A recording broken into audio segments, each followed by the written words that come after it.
I come from a lot of generational trauma due to boarding schools, racial discrimination, war, and religion. And I know the power of being reunited with pieces like these baskets because I know the difference it would have made to have access to them while my grandparents, uncles, cousins, and aunties were around. My family would tell us stories, and photos or cultural items would always give them more of an incentive to be more open and to allow us a deeper understanding of who they were and the hurt that they had to overcome. And it makes me very angry and incredibly sad that I didn't have the opportunity to be able to connect with them that way. And I still don't because of the fact that colonialism is still affecting my family, so I have to navigate multiple worlds daily. I am unsure if many people understand the weight on someone's shoulders when they do museum work like this as a Native person, the responsibility that falls on your shoulders, especially if you're not from the community itself. And as someone who is from a Northern Paiute community and a scholar, I've also suffered at the hands of these institutions.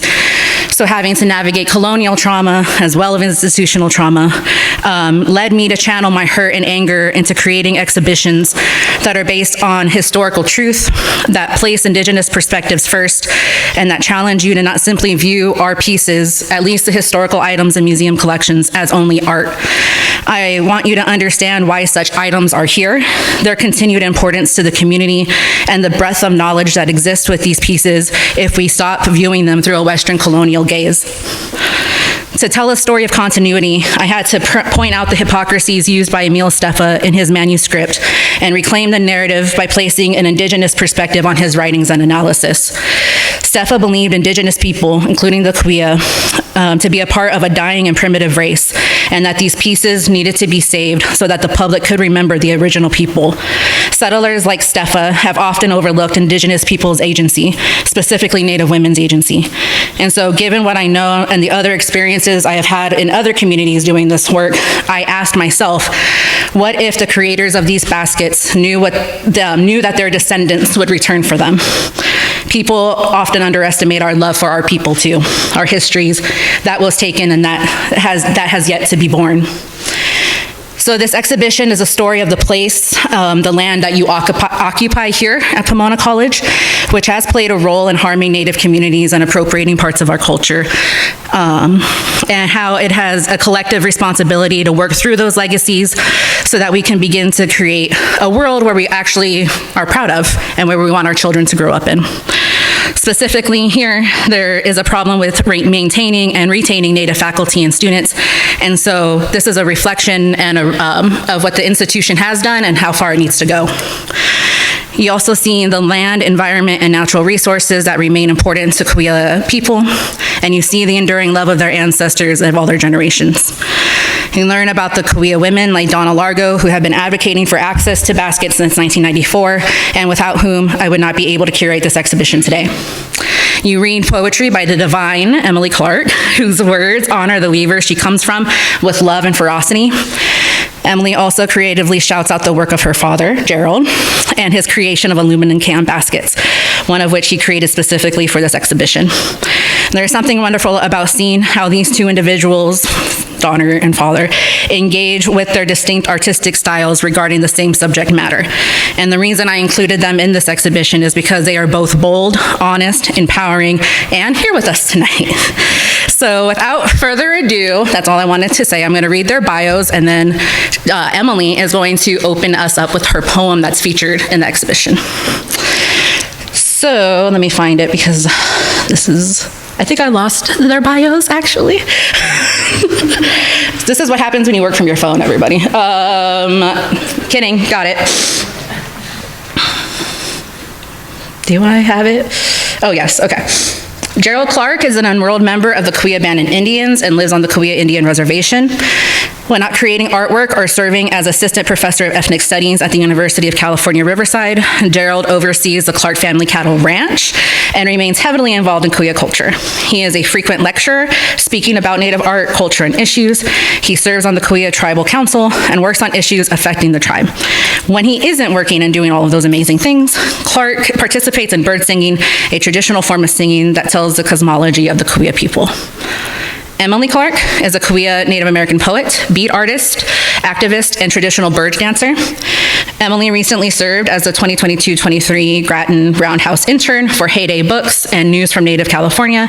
She is also a two-time recipient of the UC Riverside Chancellor's Award for Poetry, a 2022 Pushcart Prize nominee, and a recipient of the Center for Cultural Power Artist Disruptor Award. In her free time, Emily runs her small business, Cahuilla Woman Creations, and edits her literary journal, Rejected Lid Mag. You can find more of Emily's work at CahuillaWoman.com or follow her on Instagram at Cahuilla Woman. And now, Emily Clarke.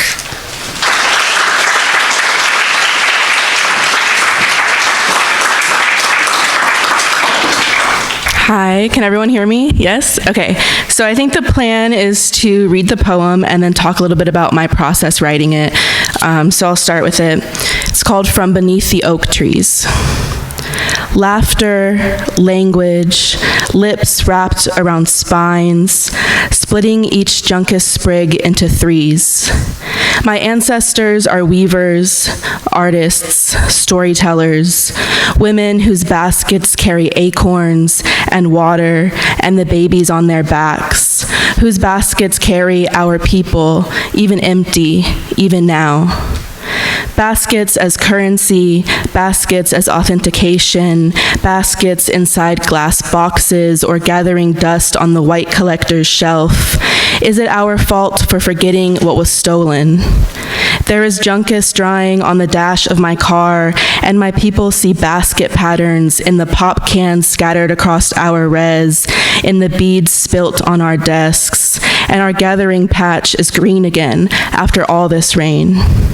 There are baskets in our families, in Manil when she is full, baskets made for carrying love, for carrying history. This poem, a basket too, woven continual, created to make our carrying easier. So that's that. Thank you, thank you.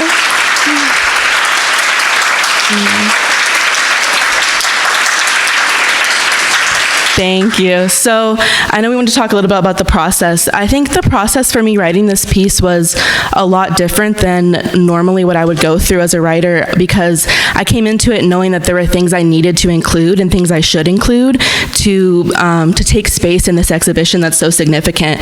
So there are details from my personal life about my family's gathering patch. There's details calling out, like Miranda said, my dad's art, which if you haven't seen it is like directly across the other wall from mine. So with his soda cans in the basket. And there's also just details that I knew were important to include about the lives that these baskets have lived before now, in terms of being collector's items or being held in a very clinical and human way inside these glass cases and displayed for non-natives to look at, right, and to kind of make an obstacle of. So yeah, that's kind of what I went into it thinking about. And then I think the biggest difference in my process for this was I'm used to seeing my work on the page, right, on the computer, maybe on my phone. I'm not used to seeing it on this huge wall blown up, right? And so I think I really, really took that into account as an artist in terms of how it's gonna look physically, right? Is it gonna be an experience to read it on the wall versus on the page? So I thought a lot about formatting and about structure and tried to give it the word space and tried to give them movement, right? So when you're looking at it, it's not just a sort of traditionally spaced poem to the left of the page. It has presence, I would hope, right? That's my goal. And so, yeah, I really thought a lot about that in terms of what does a poem look like in a museum space? Because that's also a very new thing. You know, I don't see a lot of poems displayed in this way in a gallery space. So that was something that also really was in my, like, a thought process for me creating it. And yeah, I think we'll move on. Okay, thank you.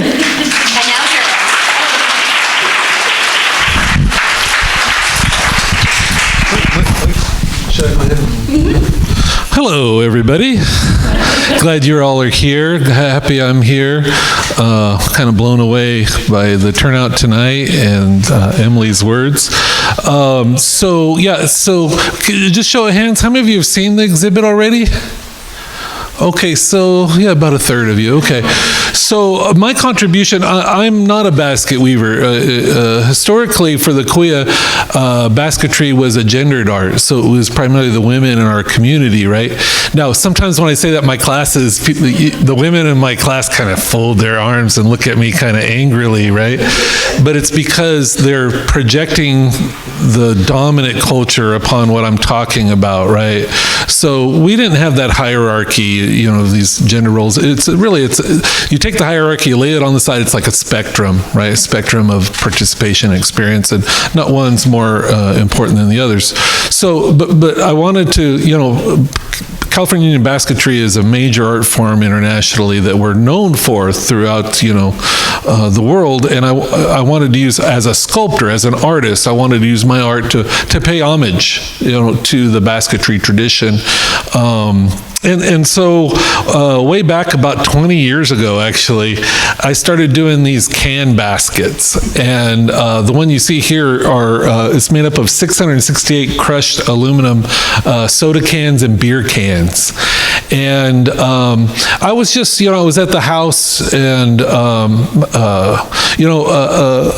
Miranda talked about, intergenerational traumas and stuff. And, I have the potential of being like at least a third generation alcoholic because of the traumas that, our people have experienced. And, my dad was a drinker, and him and his buddies would empty cans and they'd crush them and recycle them for more, And I remember looking at those little cans and saying, that's kind of like a coil. It's, when they're crushed, it's kind of like, and so my dad was also a little bit of a pack rat, and he had an old satellite dish laying in the yard. And so I just started placing them, and so here, using these cans, I just started in the middle, just like a basket weaver would start, and I just started going around. And so that dark center there, that's Miller Genuine Draft. The white is like Budweiser, maybe some Diet Coke.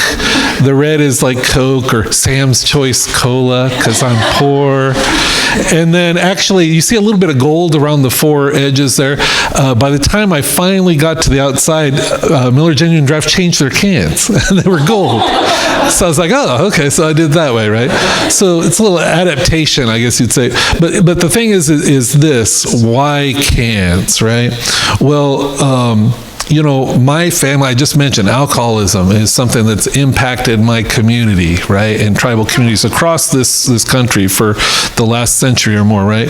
And the soda cans, sugar, diabetes is also something that plagues my family and our community, right? In our tribal communities. And there's a lot of context behind that about poverty, right? And about inequality, all these things, right? And so I think sometimes people say, well, why are you putting that in there? And I feel like, I got to put it in there. So much Native American art is just this romanticized story that validates the dominant culture's ideas of who we are, right? And I never want to be accused of romanticizing my own culture. But the thing is this: when you put it all together, and I try to show these where when you first see them in a museum or whatever, you see them from like 50, 70 feet. And you just see the overall kind of thing. And I see people go, oh. And then they get up close and like, oh, I like that. I like what happens there because, I'm talking about these kind of painful things, right, in our culture, right? But, when you get back and you look at it, it's beautiful. It's a beautiful thing. And it's like the beauty of our cultures, right? So this is the first one. It was 5 feet across. Again, about 668 cans. This is another 600 cans. This is at the Autry Museum over in LA. And on this one, I wasn't really looking at a lot of traditional baskets, okay? But once I got into it, I started getting, and so this is, look at 2016. So this is like over a decade later.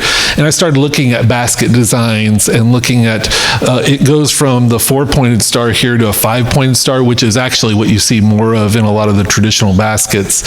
And this is also 5 feet, but I found the 5-footers, because of the size of the cans, right, I was limited in what I could do in my designs. So I started doing bigger ones. So this is 8 feet across. This is at the Palm Springs Art Museum. And this is actually designs taken from 2 different Cahuilla baskets that are in the museum's collection. And just real quickly, I don't copy actual basket designs from existing baskets.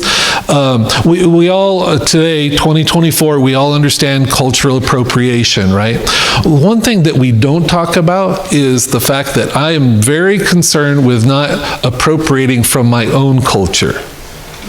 We don't think about that, right? But there's some aspects of our culture that aren't for you, right? And those are for us. And there are images, mental images that I make when I hear our creation story that just would make fantastic art. And I just can't do it because it's just for us, right? So I'm very careful about that kind of thing.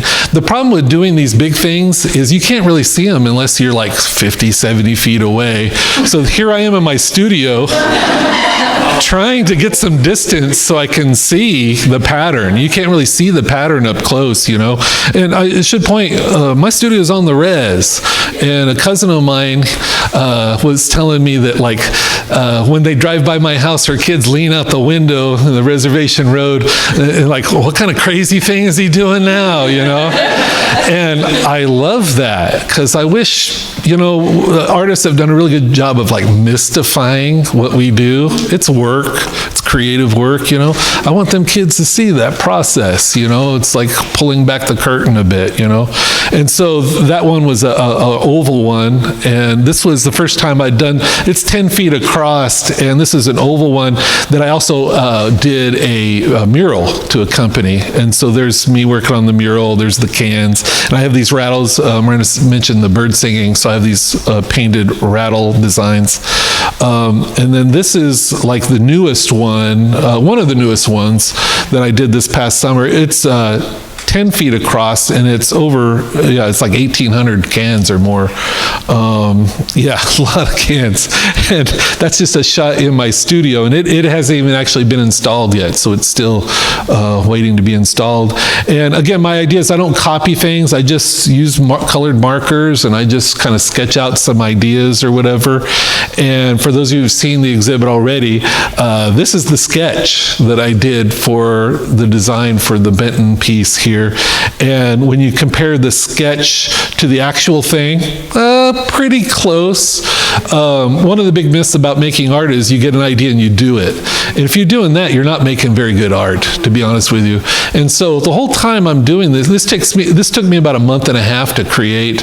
And the whole time I'm looking and I'm thinking, right? And it creates a story for me. And so you see the center is a little bit different from the drawing to the actual work. And then there's little spots of yellow around the edge that I added to finish off the piece. But this is the one that's over in the gallery, and I welcome you to come look at it. And for me, in working on the story, you know, that centerpiece is kind of like the Big Bang. You know, again, kind of relating somewhat to our creation story or what have you. And then the diamonds going around the edge were kind of like from our story. The spiders make this web that holds all the earth together. I almost picture it like longitude and latitude lines, you know. That's kind of how I envision. And so those are the things I was thinking about when I made the piece. So again, you can kind of see how they're similar and how they're different. And that's what I got to say. Thank you. Hello.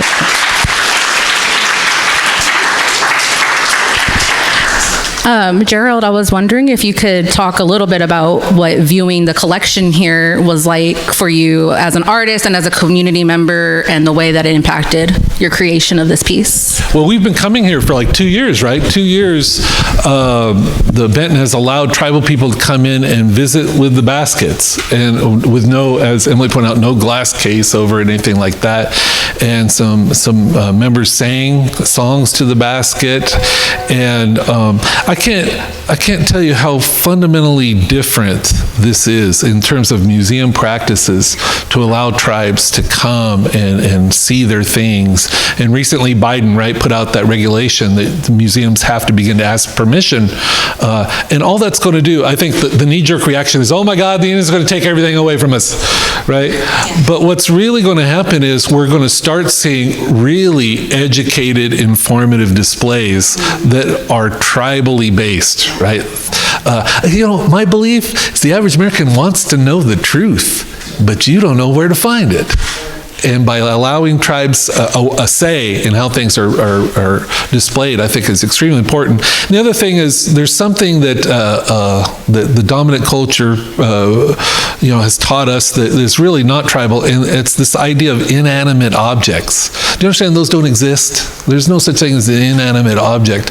And I can't tell you, we were all here Saturday for a tribal reception, kind of a preview, and down there, people were weeping. It's like relatives. These are part of our history, this tangible thing that our relatives have made, and it was very powerful. And I praise the people here at the Benton and Meranda.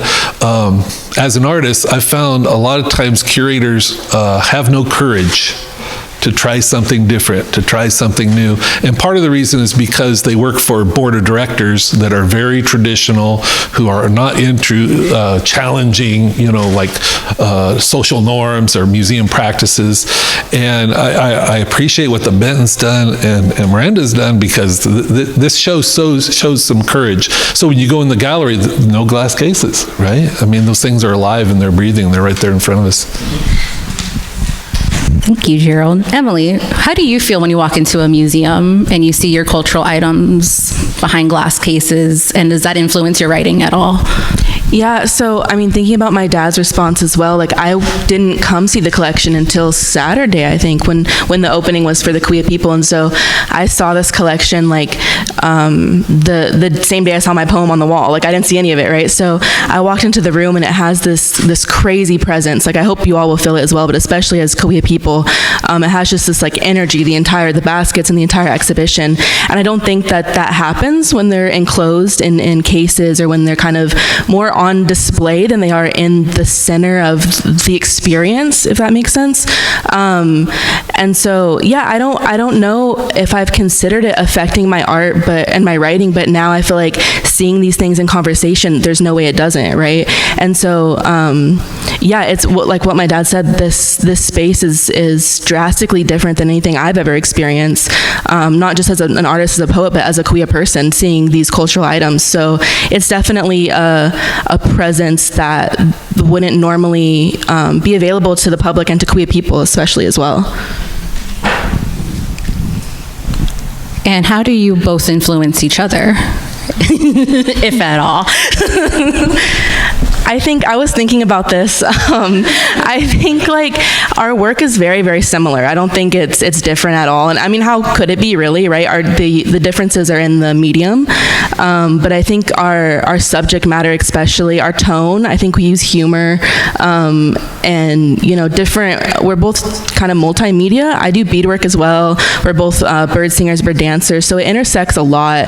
And I think in terms of inspiration, I think the biggest thing is that I grew up going to museums with my dad because of his work being in them, right? And being in the process of putting his work up, or seeing the exhibition. So because of that, I wasn't necessarily I didn't stray away from the museum space and those spaces. I wasn't scared to do that. And so now that my work's in it, it seems like he helped pave that path, right? Because I was seeing that native artists were in these museums, and so why not me, right? So I think our work definitely intersects, but it also intersects in terms of journey, right? And how we've grown as artists, I think, as well as breaking through these spaces. So, sometimes one way I think about it is how we're not different.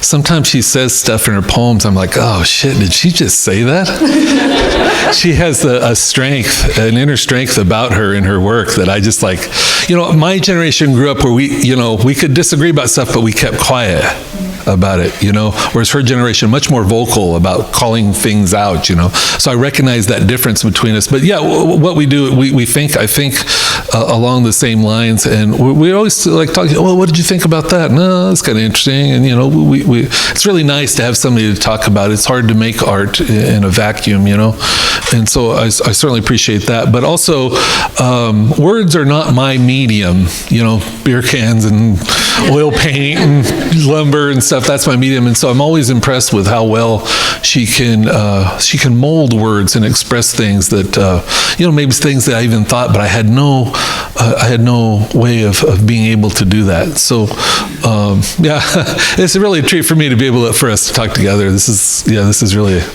I'll remember this. Yay.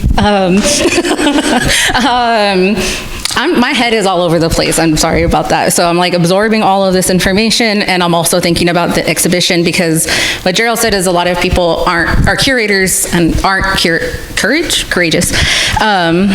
And I believe that's because a lot of them fail, at least those that deal with Native art. And not all. I don't want to be accused of like putting them all in a basket. But I do believe that there is, when I look at non-Indigenous curators, from certain generations, or even just who are more focused on the anthropological side.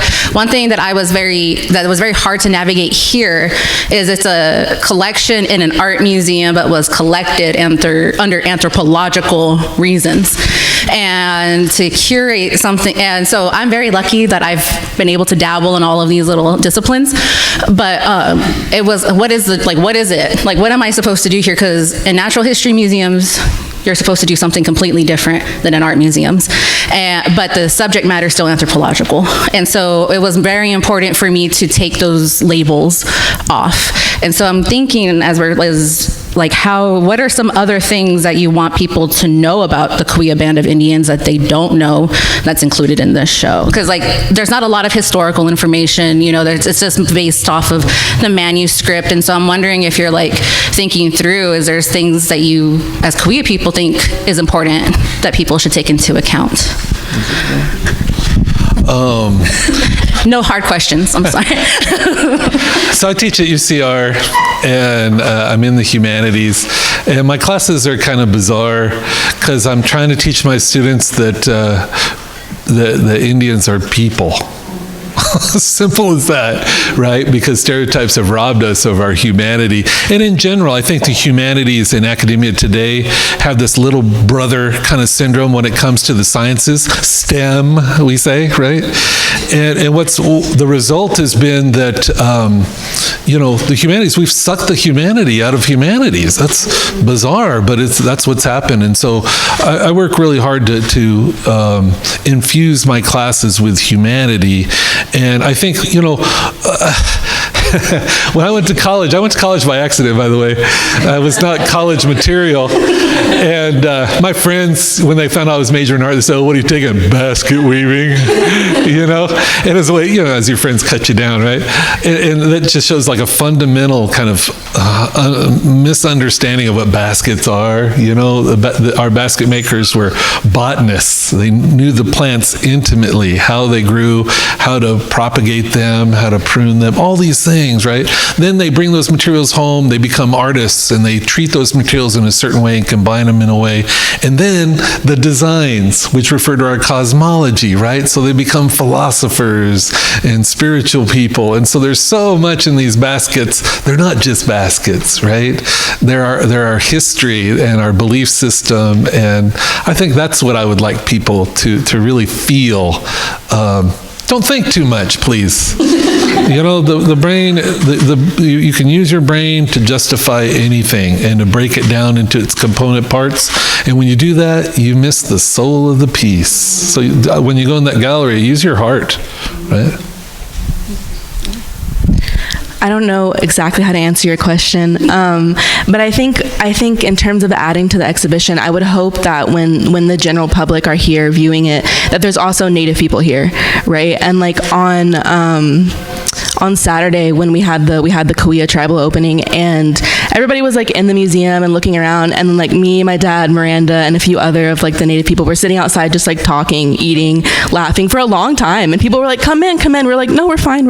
So it was, I think I would hope that the public would experience moments like that, or at least see the people the Cahuilla people interacting with this exhibition, but interacting with each other as well, and hopefully the intermixing of that, right? And just experiencing the people, because the point of this exhibition is to be human, right? And so I think that element is really important. Yeah, and thank you for bringing up the word human, because I've been reflecting on my language, Northern Paiute language. Numu means human being. That's how we recognize each other, and how we see each other first as human beings, and how we navigate the world that way. And so that's why it's sometimes really hard when people want to have like a certain label, because I see you as a human first before I see you with the title, or before or as a part of a community. I will acknowledge your community, but I see you as a person, and I want to know you as a person. And I really feel like that's what this exhibition is trying to achieve. But I'm wondering, to Gerald and Emily, what do you think keeps these institutions from doing more work besides being not courageous? In your experience, Gerald. Again, I teach at UCR, and I teach with a lot of really smart people in a variety of fields, but you got to understand, they received the same crappy education that all of you got in 4th grade, right? So it's not like they understand what we're talking about here, right? And the dominant culture, again, has that saying, those who can't teach.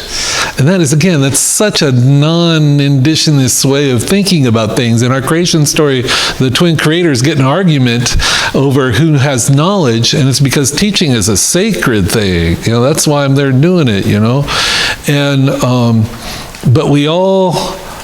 Greg Deal, a Paiute artist, he did a TED Talk, and he said, here's the information. You now have the information.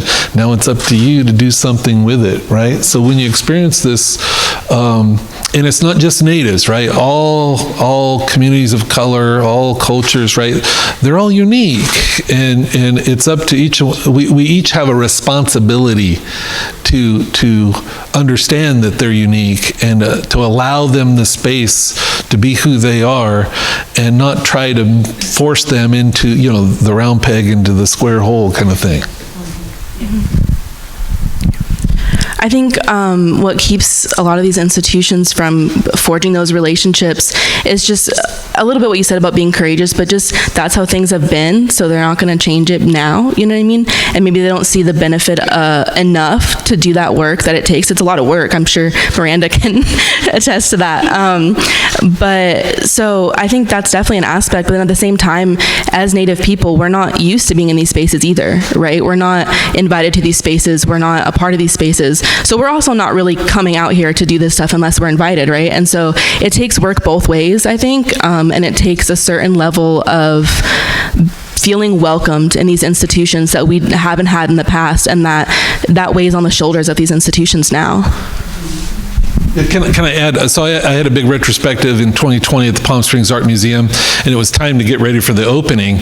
And I said, yeah, we should talk about this. They said, well, we just normally invite our board, and our board members to come. I was like, yeah, we're not going to do that, And they have this big auditorium. I had to speak that opening night, and I said, I want to have a blessing, and I want to have dancing and singing, and I don't want to have indigenous foods. I want to have Cahuilla food, and there was resistance to that because they had not done that before as a museum, and they didn't want to offend their board members, right?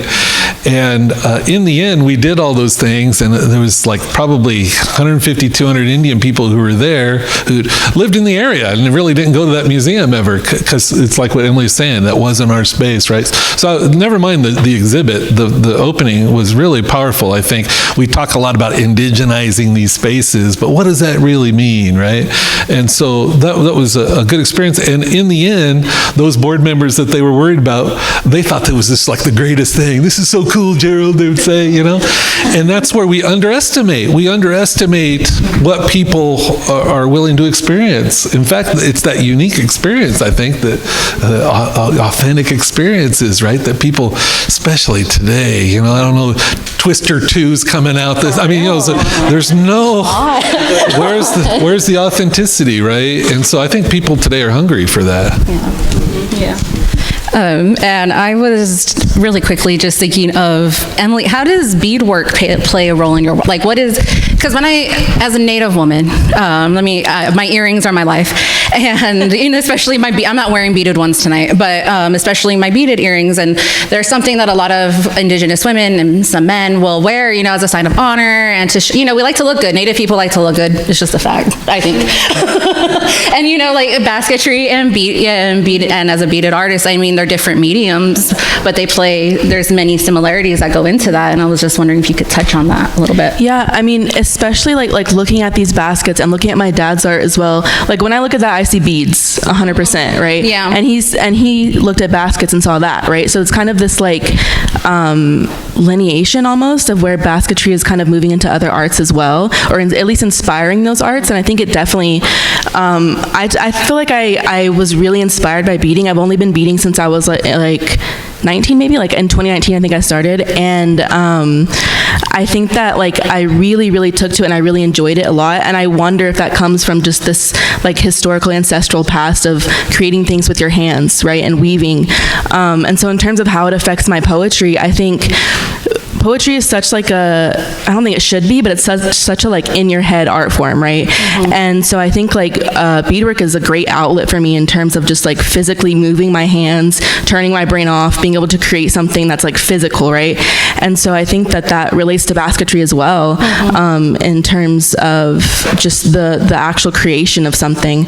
And I also was thinking about like poetry and basketry, and I really feel like this exhibition has given me the opportunity to consider the similarities between that as well, and how for me I want poetry to not be a singular art but to be communal. And so like teaching workshops and things like that reminds me of creating spoken word, and then it reminds me of like weaving circles where we're telling stories and we're weaving things together and things, and I think that's really a key part of what I'm trying to do, especially now as a writer. So I think it really definitely influences me a lot, but I don't think I realized it really up until this connection. Thank you. And I just and I was trying to say this earlier, but I lost it. A lot of times in these spaces, and even teaching here, it's been a lot of people just have to be okay being uncomfortable, even a little bit, just like a smidge, and like just like a little tiny bit. Because if you make yourself uncomfortable enough to be able to actually read the labels in this exhibition and to take the words that Emily and Gerald are giving you all today and take it into account, you're going to learn a new way of looking at these pieces. And it's something, maybe we could touch on this really quick before, something that's been coming up a lot is people have been asking me what's the correct way of identifying them. Are they pieces, cultural items, ancestors? There's this need to put a label on them, right? And because obviously they've been identified here in the past as specimen or from scientific terms. So there's those considerations that also have to come into play. So I'm wondering, like, do you have any thoughts on that, like on the terminology of how to refer to these pieces? I think for me, I don't like specimen. Like I don't like that. Yeah. I don't like those scientific words. But I think for me, it really labels. I think you kind of touched on it. Labels, I don't think in my mind matter for these. I think it's intent behind what you're labeling and how you're labeling it. And so I think for me, it's not what you're calling it. It's how you're interacting with them. Mm-hmm. Yeah. Mm-hmm. Same question? Or? Yeah, same question. Yeah, like I said earlier, there's no such thing as an inanimate object. So think of it as something that's alive, right? I think that's a good way of thinking about it. Yeah. Okay. And before we open it up for students from the Claremont colleges are going to be able to ask questions, but tell us what you're up to next, what you're doing now. I bought myself a sewing machine for Christmas, and I've been sewing my next art project. And based on skirts like what Emily's wearing, the ribbon skirts. So we had a dance just a few weeks ago, and the women wear these skirts, and when they're all dancing in unison, you just see these skirts just all together. It's just a beautiful thing. So I'm making sculpture to try to capture that. That's amazing. So, and I like the idea of a man sewing, right, to undermine that, belief system, and like in the gallery, I'm paying homage to those to the basket makers. In this case, I'll be paying homage to those women dancers. That's so cool. For me, 2024 has been really enlightening for me in terms of teaching community workshops. I've taught I think 3 in the last couple months in my community, so with Cahuilla people and Native people, and then done a few like artist talks like this, and seen, had the Cahuilla opening with my work there in this exhibition. And so I think like moving forward, I just want to do more of what I'm already doing, which is being more involved in my community, and like I said, kind of creating poetry as a communal art when it's traditionally been more of a singular type of thing. So yeah, I'm moving forward with community stuff. I'm working with SYNC a lot. It's the tribal college in Palm Desert. So yeah, I'm doing things like that. And I just applied to grad school, so that's my big thing. Yeah. Yeah. Thank you. Oh, yeah. So I'm gonna do the whole Native college thing, but yeah. So we'll see about that. Don't take my word for it. I haven't got the acceptance, so but I may be there. So yeah. Thank you both so much. Let's open it up to students at the Claremont. Is there students here who have questions? No. Do you all have questions? Oh, okay. Just here, wait. Okay, I'll take it. Okay, perfect. Thank you. You're welcome. Sorry. So earlier you mentioned education as being one of the things that would maybe help or what's kind of stopping institutions from interacting with Native art and spaces. If you were able to use the exhibition kind of like as a backdrop for younger kids, what would you want that takeaway to be for kids who are still learning? What are some things that are important for them to learn using this exhibition as a backdrop? I think the main thing is exposure, right, to these items and these cultures. Exposure in a way that's not clinical, like we've been saying, and not how it's historically been, and not in a textbook. Seeing real items and real people, and interacting with stuff that is both traditional in terms of the baskets, but also contemporary in terms of our artwork as well. So seeing, my dad talks about this a lot, but seeing Cahuilla people as contemporary peoples as well, I think is a huge importance. When I was in 3rd grade, my dad came, somehow my teacher knew I was Indian, I guess. He came in to talk to my class about Indians, right? And the kids I played dodgeball with and stuff at recess, we ran to the window. I was all excited my dad's going to come talk to my class, And one of my friends says, I wonder what color horse he's going to ride up on. And I was like, he drives a Ford. What? I was all confused. Then when my dad gets there, they're like, have you ever shot a buffalo with a bow and arrow? And I was like, these kids are idiots, Fast forward, like 40 years later, I'm at either Emily's class or my other daughter Lily's class, and I'm the dad coming to talk about Indians. Guess what they asked? The same damn questions. We had not progressed as a society in 40 years. So that's first-hand experience right there, And so it's vital. And I will say to the students here and my students at UCR, they get angry. How come we didn't know this? How come nobody taught us this and we had to come to your class to figure this out? The young people there are hungry, just like I think the mainstream American, hungry for the authentic truth. And I teach in the ethnic studies department, and the stereotype of ethnic studies is we're trying to get young people to hate this country. And I say, no. I said, how can you love this country if you don't even know it? And so that's my answer. That's what I set out to do. Thank you.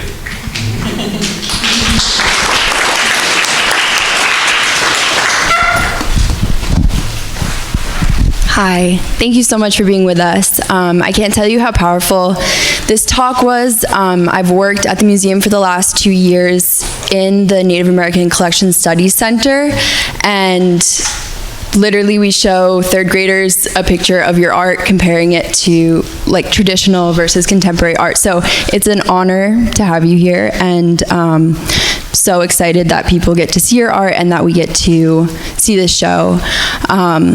I'm so grateful for your words, and I'm wondering, because it's something that we struggle with as a museum and as like a team of interns, how do we like approach teaching 3rd graders about Native Americans and Native American art in a way that honors the history in a very truthful way and reckons with that, but also can like be something that age group can understand? Like how, I don't know if you have any thoughts on that, or how maybe we could approach this better.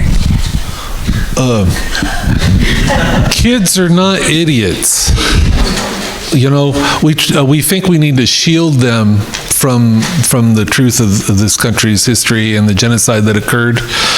We don't seem to want to shield them from the shooting that happened yesterday in Kansas City. So it's depending on whose history that we tend to be hiding, you know. I'd just say be honest with them, be real with them. Kids are pretty savvy and they understand.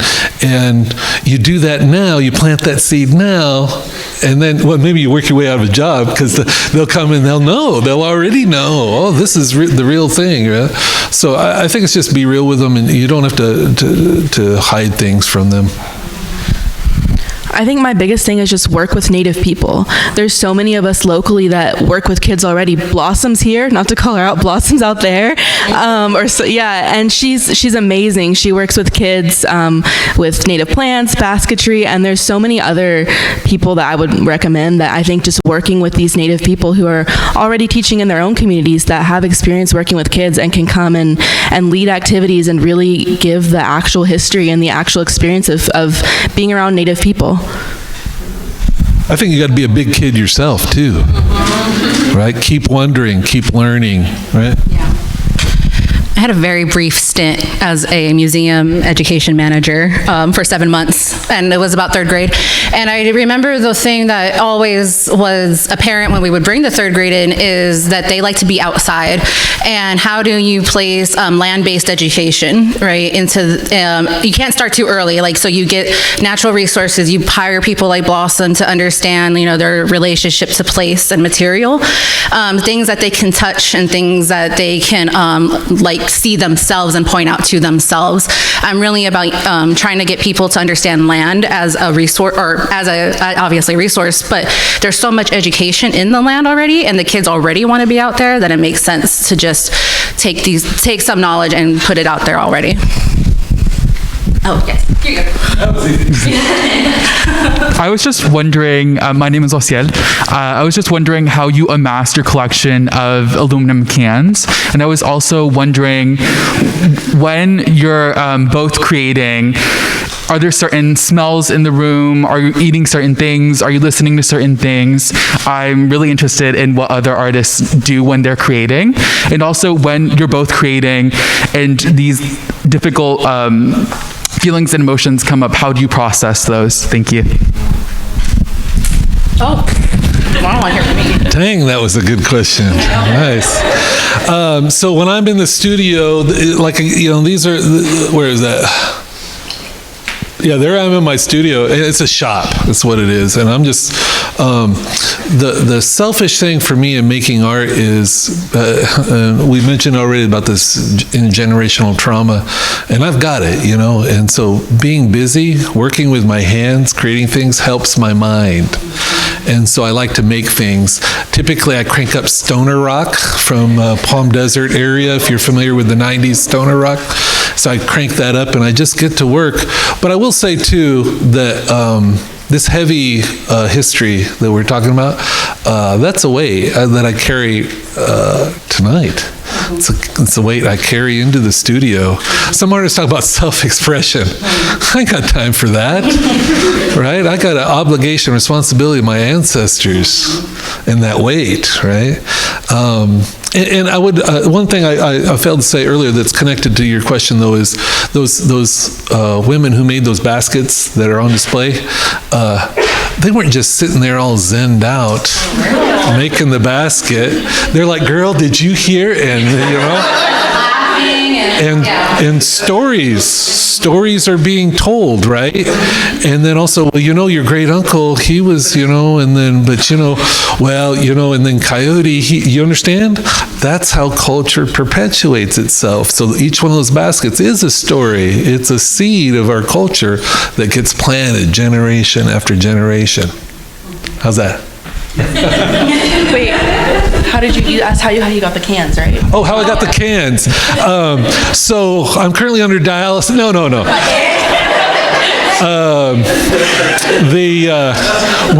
When I started doing them lately, I found a recycler who would sell me back the cans at only 3 times more than what he paid for them.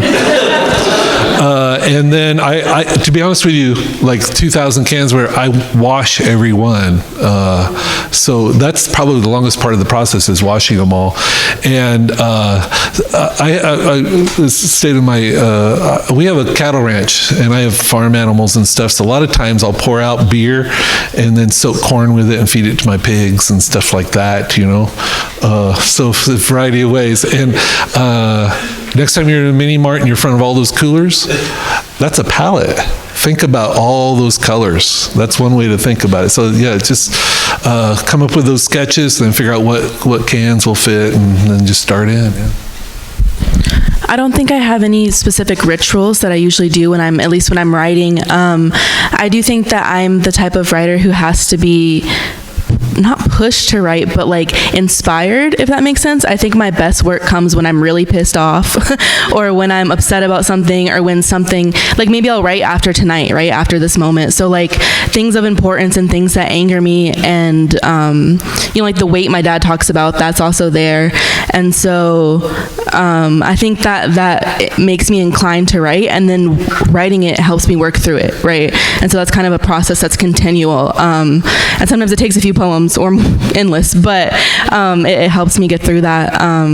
So yeah, I think that's definitely the process that I go through. And I think that's also like, I do like talks with like students and stuff sometimes, and teachers are kind of like horrified because I'll be like, yeah, the advice to write every day, that's horrible advice. Don't do that. Don't force yourself to create every day, right? You have to be pushed to do so. And to be pushed to do so, you have to experience life and experience things like this, experience what we're experiencing tonight. So that's really what I think my only ritual would be, is these experiences that lead me into the creation process. Malcolm Gladwell says to be an expert in anything, you have to do it for 10,000 hours. And I would tell my art students, that is complete BS. Because when you're in the studio making art, guess what's happening outside during that 10,000 hours? Life. And that's your subject out there, right? You know, so I totally agree with that. Yeah. One more question. Hi, my name is Laura. I'm a sophomore studying art history at Pomona College. Thank you for being here. I was wondering about the presentation of your work and if you think that makes a difference in the interpretation of its meaning, like how you are creating it horizontally, but it's presented another way. And also with the combination of poetry, I was wondering how that plays a role. So yeah, you're exactly right. So I can't really see the piece until they install it. So when I work in the museum, a lot of times say, you know, I reserve the right to come in and move a can or two around just so the patterns, and most of the time it actually works out pretty good, you know. But yeah, it's kind of every time I start a project, I don't know if I can do it, to be quite honest with you, you know? And I just like, it's the old one step in front of the other kind of thing. You just keep going and you just hope for the best, you know? And I always say, I make a lot of bad art. And you know, my students, you know, I tell them, if you're not making bad art, at least some, you're not trying hard enough. You know, you're playing it safe. So I do a lot of experimentation. You mentioned comfort, I think, a little discomfort or whatever. A lot of times if I get comfortable making a certain thing, like maybe I'm going to get really good at this sewing machine, you know, and like 5-6 years from now, I'll be like, okay, that's no longer a challenge. I'm just going to leave it behind and I'm just going to try something completely different, you know, because that's what keeps it interesting for me. Yeah. I think in terms of structure and composition of my work, I talked a little bit about it in the beginning, right? About thinking about how it would look in a bigger space. But I think for me, lately especially, I've been really working on kind of breaking through those traditional poetic boundaries of having the structure be very tight and be very one, almost like, you know, all left spaced, all very like boxy and stuff like that. And I think because I come from like a communal culture, I think when I'm writing, I think a lot about speaking those words. Like when I'm writing, I always am speaking them over and over and over again, and I perform a lot, and I think that also also comes into it. But because of that, I think that affects my structure in the way where I'm thinking of it as voices or as my voice, and I'm thinking of it as movement and as having space on the page, but also in a space, right? Like in this room or in that room.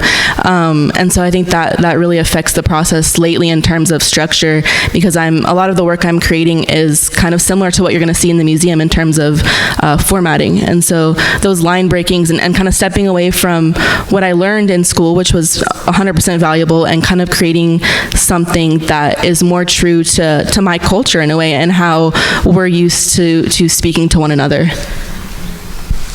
Thank you, everyone. Thank you. Please join us in the galleries.